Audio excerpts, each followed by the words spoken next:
मैंने कहा, जी सर, क्या काम है? तो उन्होंने कहा, मेरा अब उधर आओ, और मेरा हाथ पकड़ लिया। फिर झाड़ू मेरे हाथ से लेकर रख दी और मुझे अपने बेड पर ले गए। कहने लगे, यहाँ बैठो। मैं बैठ गई। उन्होंने मेरा दोपटा उतार दिया। मैंने कहा, सिर ऐसा न करें, मैडम घर पर हैं, वो देख लेंगी तो बहुत बड़ा होगा। लेकिन रेहान साहब कहने लगे कि वह सो रही हैं। मैंने उन्हें दवा दे रखी है, वो देर से उठेंगी। दरअसल मैं डर रही थी। रेहान साहब लंबे चौड़े और मजबूत आदमी थे।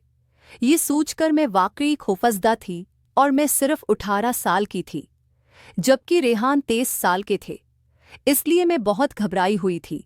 खैर, रेहान ने मेरी एक न सुनी और मेरे कपड़े उतार दिए और अपने भी उतार लिए। फिर वो मेरे ऊपर आ गए और जैसे ही उन्होंने दबाव डाला, मेरा जोरदार चलाने लगी।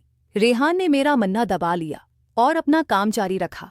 मैं चलाती रही, लेकिन उन्होंने एक न सुनी और अपना काम किए बगैर नहीं रखे। मेरी आंखें खुली की खुली रह गई थी। मेरी हालत बहुत खराब हो गई थी। रेहान मुझे उठने के लिए कह रहे थे, लेकिन मुझे होश नहीं था। उन्होंने मेरा हाथ पकड़कर खड़ा किया और मुझे बाथरूम ले गए। मैं बाथरूम से होती हुई आहिस्ता आहिस्ता चलती हुई वापस आई। मुझे होश नहीं था। मैं खुद से चल भी नहीं पा रही थी। मेरी तबीयत बहुत खराब थी। जब रेहान ने देखा कि मेरी हालत वाकई नासाज है, तो वो फौरन मुझे अस्पताल ले गए। वहाँ मेरा इलाज हुआ और 1 घंटे बाद मुझे घर छोड़ गए। जैसे ही मैं घर पहुंची, फरजीन पहले ही मौजूद था। उसने मुझे देखते ही कहा, क्या बात है, तुम्हारी तबीयत खराब है, चल भी नहीं पा रही? मैंने कहा, मुझे अचानक बुखार हो गया था। ये दवाइयाँ हैं। रेहान मुझे अस्पताल ले गए थे। उम्मी और फरजीन मुझे कमरे में ले गए और कहा कि आराम से सो जाओ। उम्मी ने मेरी हालत बिगाड़ दी थी।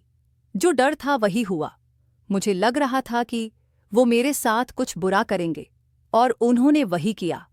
उन्हें जरा भी तरस नहीं आया। खैर, मैंने चाय पी और सो गई। फिर रात को 9 बजे मुझे जगाया गया और खाने को कहा गया। मैं उठकर बैठ गई और खाना खाया। खाने के बाद मैं बाथरूम गई, दवाएं खाईं और फिर सो गई। सुबह आंख खिली तो दर्द और बढ़ गया था।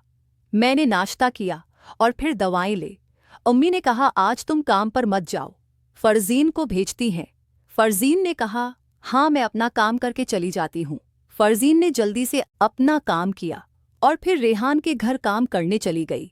जब फरजीन रेहान के घर पहुंची तो उसने घंटी बजाई। रेहान ने दरवाज़ा खोला। रेहान ने फौरन फरजीन को पहचान लिया। उसे देखकर बोला, फरजीन, तुम यहाँ? फरजीन ने कहा, हाँ रेहान भाई, मेरे आपकी तबीयत खराब है, उसे बुखार है, इसलिए मैं आज उसकी जगह काम करने आ गई हूँ। रेहान ने कहा, ठीक है, अंदर आ जाओ। फरजीन अंदर गई और काम करने लगी। रेहान उसे बार बार देख रहा था, क्योंकि फरजीन मुझसे बड़ी और ज्यादा सेहतमंद थी। ये देखकर रेहान के दिल में बड़े ख्यालात आए और वो उसे गौर से देखने लगा। फरजीन ने पूछा, क्या हुआ रेहान भाई, आप तो मुझे मुसलसल देख रहे हैं। रेहान मुस्कुराया और बोला, फरजीन, तुम बहुत खूबसूरत हो, तुम मुझे बहुत पसंद हो। फिर रेहान आहिडफ स्टेटे उसे पकड़ लिया और फरजीन ने कोई मुज़ाहमत नहीं की। शायद उसके दिल में भी कुछ था। वो काफ़ी देर तक एक दूसरे के करीब रहे। फिर रेहान ने कहा, तुम मेराब की जगह हमारे यहाँ काम करने आया करो। फरजीन बोली, रेहान, मैं तो दूसरे घरों में काम करती हूँ, मेराब की तो सिर्फ आज तबीयत खराब थी इसलिए मैं आ गई हूँ, मैं रोज़ नहीं आ सकती। रेहान बोला, फरजीन, तुम मुझे बहुत अच्छी लगती हो, मैं तुम्हारी माँ से तुम्हारा हाथ मांगूंगा और तुमसे शादी करूंगा। रेहान वही खेल फरजीन के साथ दोहरा रहा था जो उसने मेरे साथ खेला था, और वही बातें कर रहा था। फरजीन को क्या पता था कि ये सब वो मेरे साथ भी कर चुका है। न मैं बता सकती थी, न रेहान ही बताता। अब फरजीन के दिल में भी रेहान के लिए मोहब्बत जाग उठी। उसने कहा, रेहान, तुम मुझे भी बहुत अच्छे लगते हो, क्या तुम वाकई मुझसे शादी करोगे? तुम अमीर हो, हम गरीब हैं, तुम्हारे घर वाले मान जाएंगे। रेहान ने कहा, मैं सबको मान लूंगा, तुम बस तैयार हो जाओ और कल से हमारे यहाँ काम करने आना।